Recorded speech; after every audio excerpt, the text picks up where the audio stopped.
Confidence. Truly the most elusive of the life skills. But with it, you can make friends, influence someone, sell something, convince someone.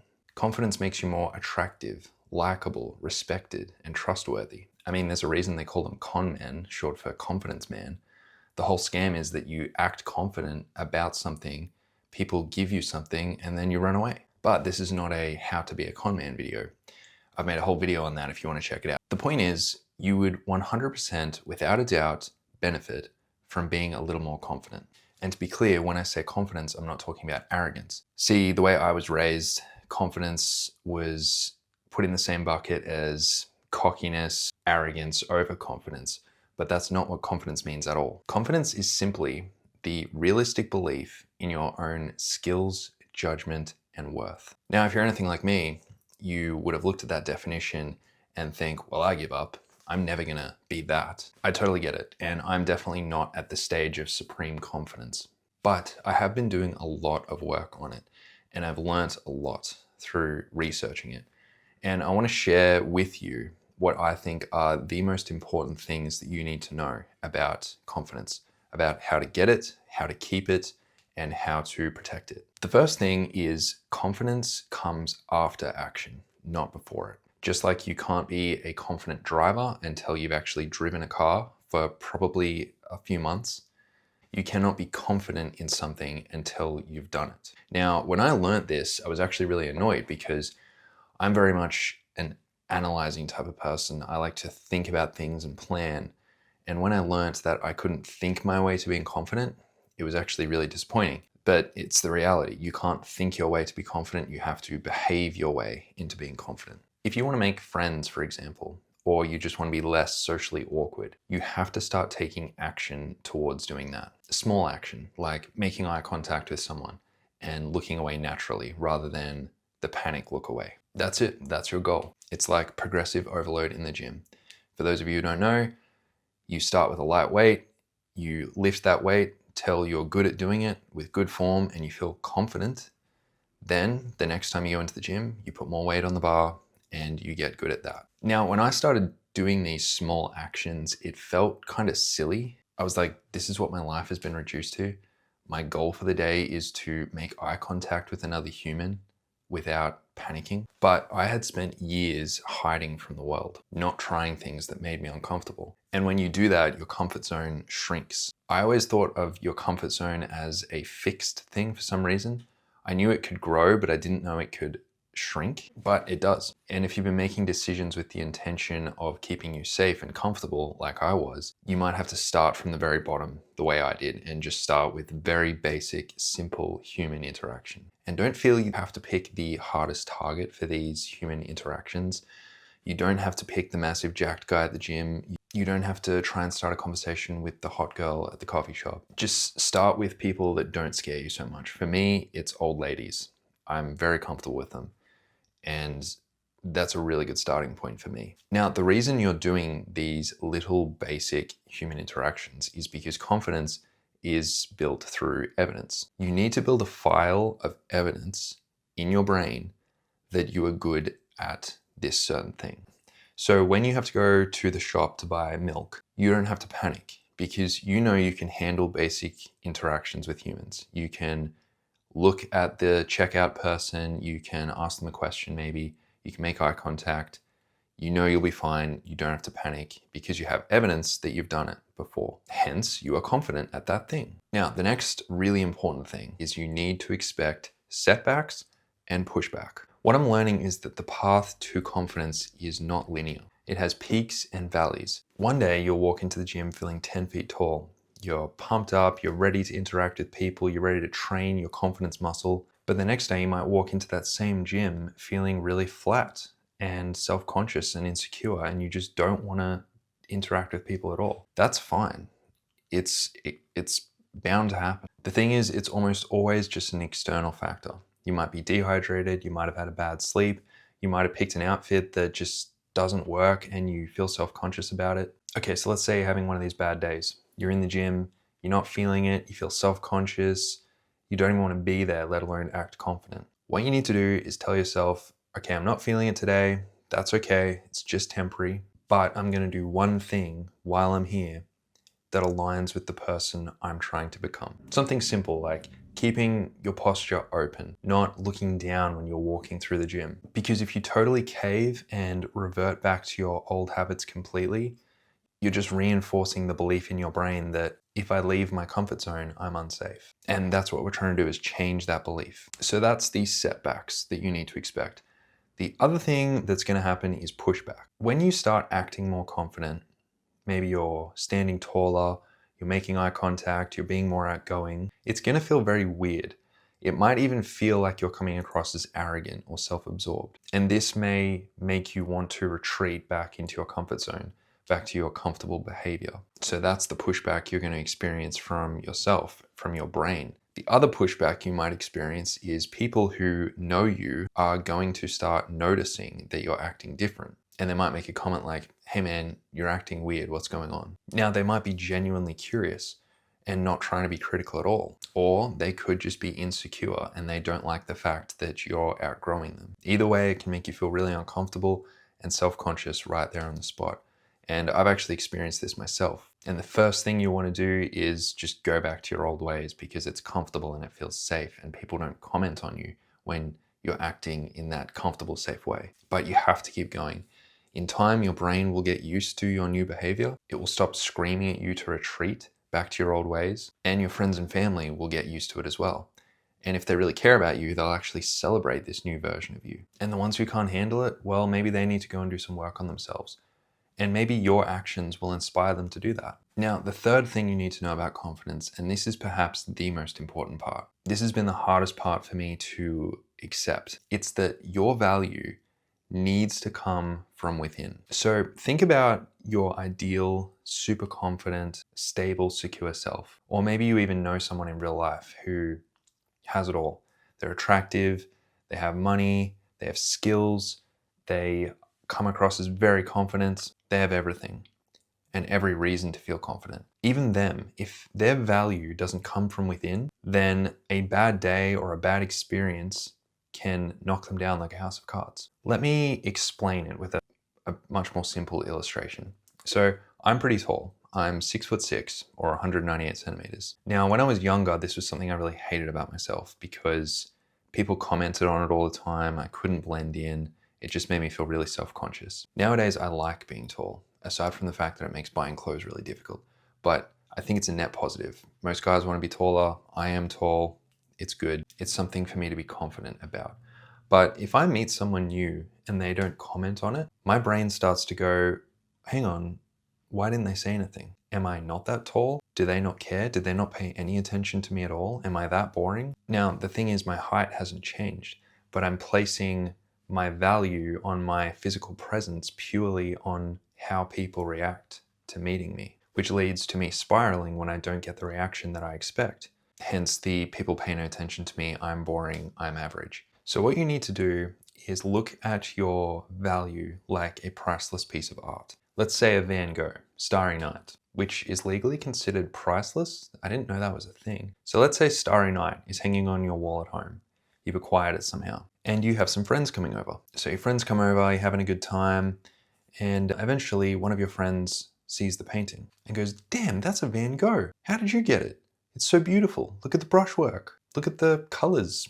I don't know much about art, obviously, but your friend loves it, appreciates it. And you think, well, yeah, it's a Van Gogh. Of course they love it. Of course they're impressed by it and they see how rare it is. But then later, your other friend walks right up to the painting, looks at it, shrugs their shoulders, and walks away. How would you react to that? You might think, well, they obviously know nothing about art. Or maybe, wow, they must have been really distracted not to notice the Van Gogh on my wall. Maybe they're tired, maybe they're depressed or stressed about something. Maybe they did notice it, but they just didn't feel like talking to me about it. There's so many possibilities you could come up with, right? But you would absolutely never, ever even consider thinking, well, that painting must be worthless. If it's really as valuable as everyone leads me to believe, then that person wouldn't have reacted like that. No, you would never think that because you know the painting has intrinsic value. It doesn't matter what people think of it, how people react to seeing it. It doesn't matter how much skill went into making it or what it's even made of or what it looks like. It's valuable because it is. Its value is built into its very fabric. And that's how you need to view your own value. See, my confidence and my value has always been like a stock market price. If I'm feeling good and I feel like I look good and I have nice things and I'm achieving stuff, the price goes up. But if I have a bad day or someone says a careless comment or something bad happens, the price crashes. And that's a really turbulent and unsettling way to live. So your confidence and your value needs to be like a piece of art, not a stock price. You need to truly believe that your value cannot be affected by external factors, not from tragedies in your life, not from people's careless comments, not from losing your job, not from getting dumped, not from doing the wrong thing because you were having a bad day. Your value doesn't change. And this is the hardest thing for me to accept. For me, it was like a revelation. The fact that some people actually feel this way, it must be amazing to feel that way. But I'm working on it and I'm getting there. So now we understand confidence is built through action, through gathering evidence that you can do a certain thing. That way you don't have to panic when you're about to face that situation. And we also know to expect that there's going to be pushback from your brain trying to keep you safe and from people who aren't used to your new behavior or who are too insecure to handle you growing. We also know to expect setbacks. We're going to have bad days. We're going to have times when we don't want to be that confident person. We don't want to work on things. We don't want to get out of our comfort zone. And that's okay. It's just temporary. And we need to not let that push us right back to our old behaviors completely. We also know we need to establish intrinsic value in ourselves. We need to view our value as a priceless piece of art that cannot have its value affected by external factors. Our value is baked into us and it cannot be changed by anyone. And that's kind of it. That's how confidence works. But I hear you asking, how do I go from being this super nervous, shy, insecure, overthinking person that's completely uncomfortable in my own skin to being a genuinely confident, secure, stable person? And I get it. There might be a huge gap between where you are now and where you want to be.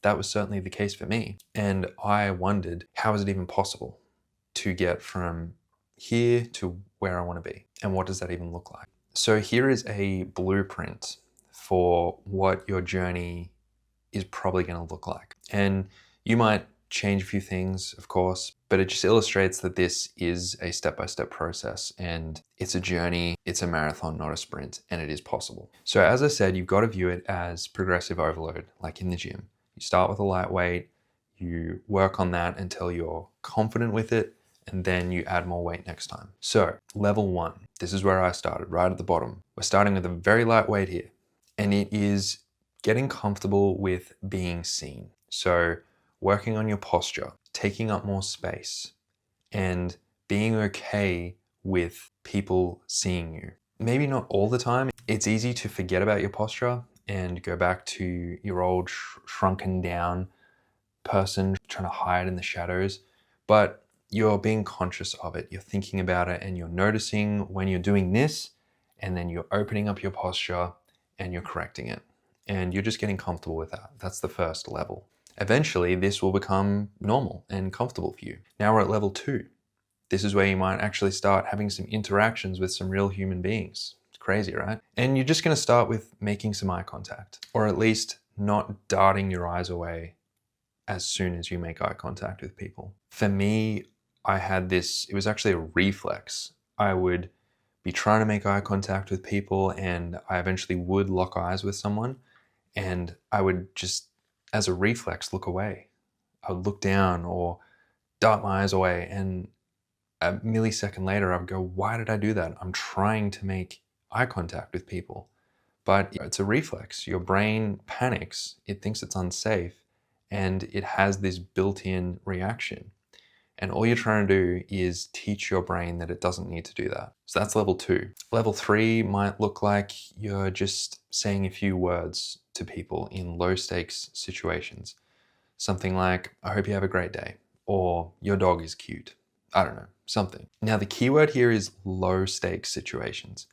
Don't go and try and start a conversation with the super hot girl at the gym or the giant jacked guy behind the bar. Just start with sweet old ladies. That was my starting point. Or the cashier at the shop. They're literally paid to be nice to you.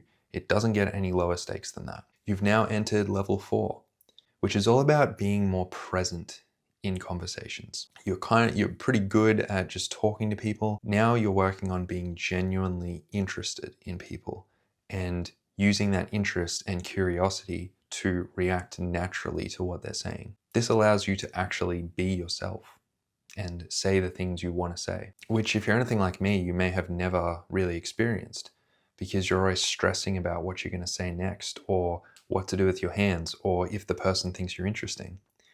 But remember, people don't want you to be interesting. They want you to make them feel interesting. It's weird, but it's true. And the goal is to be genuinely interested. The challenge is some people aren't very interesting on the surface. So you might have to look for something. Maybe they have cool shoes or a unique looking necklace, or they might have bought something very specific at the checkout next to you. You're not pretending to be interested in people. You're looking for things that you're genuinely curious about. Level 5, group dynamics. This level is all about group situations like a house party or a work function, and you learning to remain the exact same person regardless of the energy of the crowd.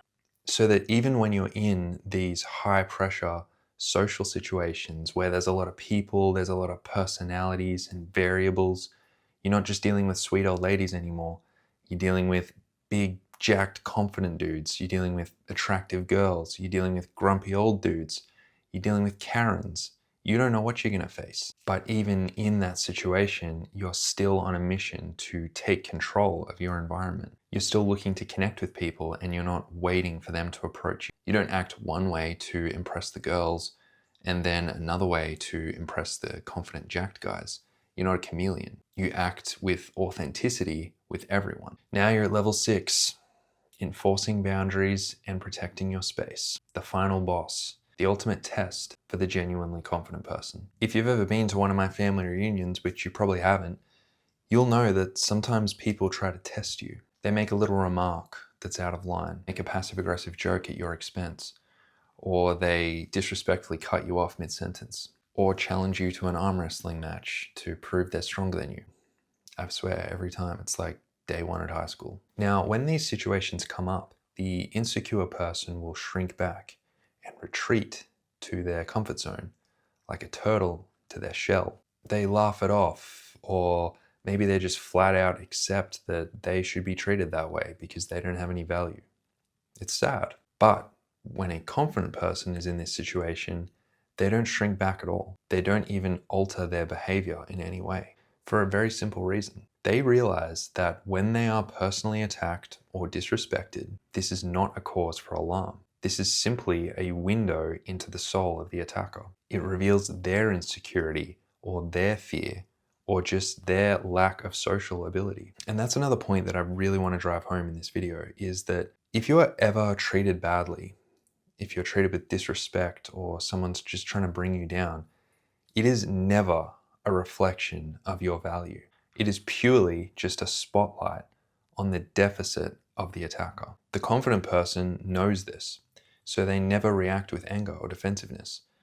They might come back with a funny remark or something, but I feel like that's something for you to decide how to handle once you reach this level. Because if you can master this skill of intrinsic value and you truly believe that your value can't be affected by other people, no matter how you react in that situation, it's going to be appropriate. So there's your blueprint for your journey from rock bottom, insecure, shy, nervous person to God level confident person. Your journey might look a little different. You might add some steps or take away some steps, but the important thing is to get comfortable with your current level before moving up. You don't want to be on level 1 and then try to jump into a high pressure, high stakes social situation and dominate the environment, because you might get traumatized and it might make you want to give up. But if you just focus on taking small steps just outside of your comfort zone, that zone will then expand. And before you know it, you will be that secure, stable, genuinely confident person who can thoroughly enjoy social situations and make people feel good and be a good friend and be a good partner and get more out of life. Thanks for watching. See you next time.